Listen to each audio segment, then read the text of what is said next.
Et salut les gourmands, j'espère que vous allez bien. Aujourd'hui, nouvelle vidéo. Donc aujourd'hui, c'est une vidéo dessert. Et comme dessert, je suis parti sur un pudding de lait de coco. Et là, je sais ce que vous êtes en train de vous dire. Encore une recette de pudding? Je trouve qu'il en fait un peu trop, non? Encore? Ça fait beaucoup là, non? Eh ben non, j'en ferai jamais assez. Le pudding, c'est vraiment une recette de base où on peut ajouter tout type de parfum. Mais attention, faut pas non plus mettre n'importe quoi, hein. Et cette fois-ci, ce sera un pudding au lait de coco. Mais avant de commencer la recette, je dois vous parler de 2-3 petites spécificités. Alors déjà, dans un premier temps, la recette au pudding de lait de coco, je la ferai avec du lait de coco qui vient du supermarché. Si je le fais avec du lait de coco qui vient du supermarché, c'est parce qu'il y a des personnes qui ne peuvent tout simplement pas se fournir en noix de coco naturelle, hein, la matière première tout simplement. Et la deuxième chose, c'est pas tout le monde qui peut avoir un appareil pour pouvoir broyer la noix de coco, puisque la noix de coco c'est quand même un truc assez costaud, hein. Et donc c'est pas tout le monde qui a un appareil pour pouvoir faire ça. Donc c'est la raison pour laquelle je vous fais cette recette de pudding de lait de coco avec du lait de coco qui vient du supermarché. Petit point important, si vous voulez me soutenir, n'hésitez pas à vous abonner, à lâcher des commentaires et à liker la vidéo. Ça me ferait super plaisir. Et maintenant, on passe à la recette. Vous êtes prêts? C'est parti. Et nous revoilà sur notre beau plan de travail comme d'habitude, hein. On ne change pas une équipe qui gagne. Et maintenant, je vais vous montrer en détail ce qu'il faut faire pour réaliser ce pudding de lait de coco. Vous allez voir, c'est vraiment tout simple à faire. Donc, déjà dans un premier temps, on va prendre une vieille baguette de la veille, hein, qu'on va pas manger. Vous prenez le pain et vous l'émiettez, tout simplement.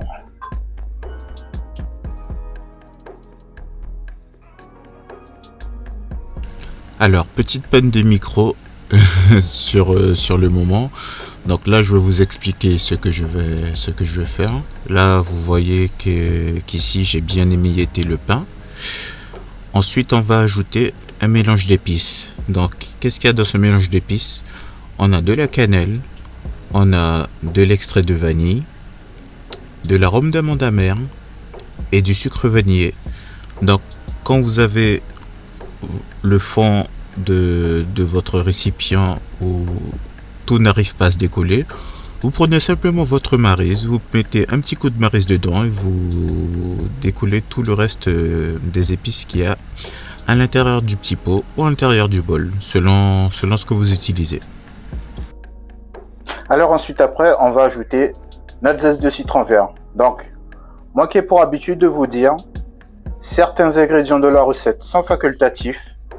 Le citron vert, là, c'est pas facultatif. Là, il faut vraiment que vous ajoutez le zeste de citron vert. C'est important pour la recette, c'est important pour la saveur et surtout pour la force et le goût de cette recette.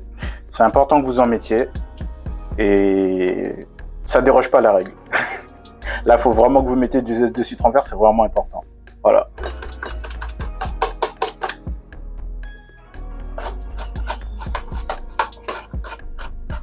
Ensuite, on va ajouter notre lait de coco.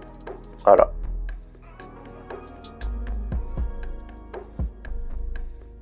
Et maintenant, ce qu'on va faire dans un premier temps, on va bien mélanger l'ensemble. Voilà.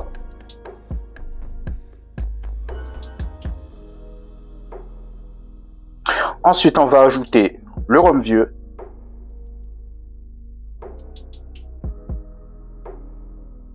Donc c'est pareil, hein, le rhum vieux, indispensable.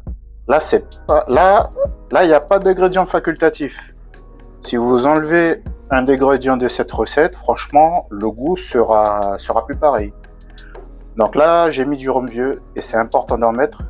C'est pas pour l'alcool, c'est pas pour le goût de l'alcool, je vous garantis que c'est pas pour ça, mais c'est vraiment pour le parfum que le rhum vieux va apporter. Il y aura vraiment ce parfum, ce petit truc important que le rhum vieux va apporter à la recette. Donc je vous conseille vraiment d'en mettre, c'est très important. Voilà. Et ce qu'on va faire maintenant, vous allez laisser ça reposer dans le frigo environ 1 à 2 heures pour déjà, dans un premier temps, que le pain soit bien imbibé avec le lait de coco. Parce qu'ensuite, après, je vais mettre un bon coup de fouet pour que tout soit bien mélangé. Voilà, c'est important, hein. Donc, vous laissez ça reposer environ 1 à 2 heures au frigo. Voilà, c'est parti. Et nous revoilà pour la suite des ingrédients. Donc là, ça fait à peu près 1 à 2 heures que notre préparation est au repos. Donc là, je vais utiliser le fouet pour mélanger notre préparation. Voilà. Donc au départ, allez-y tranquille. Et petit à petit, vous allez voir, la préparation va s'homogénéiser.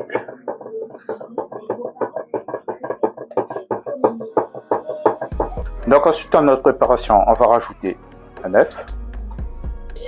Ensuite, on va rajouter le beurre. Ne vous inquiétez pas pour le dosage. Tout sera disponible dans la barre de description sous la vidéo. Ensuite, on va mélanger.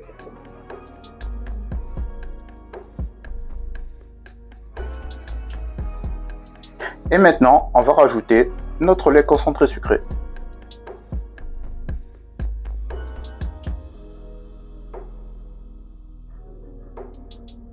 Ensuite, on remélange un dernier coup.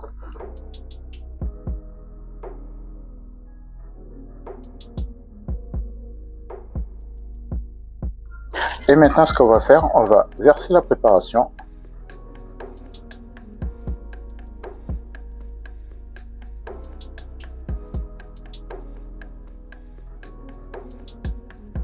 Et maintenant, ça part au four à 180 degrés pendant à peu près 45 à 50 minutes. C'est parti.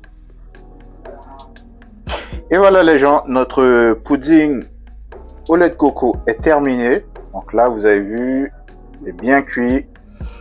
Faites attention qu'il ne brûle pas au four non plus. Faites gaffe. Et sinon, voilà, vous voyez, très bien cuit. Donc là, il est encore chaud. Moi, je vais attendre qu'il soit bien froid. Donc, il va passer une nuit au frigo. Et ensuite, après, je pourrai le déguster quand il sera bien froid.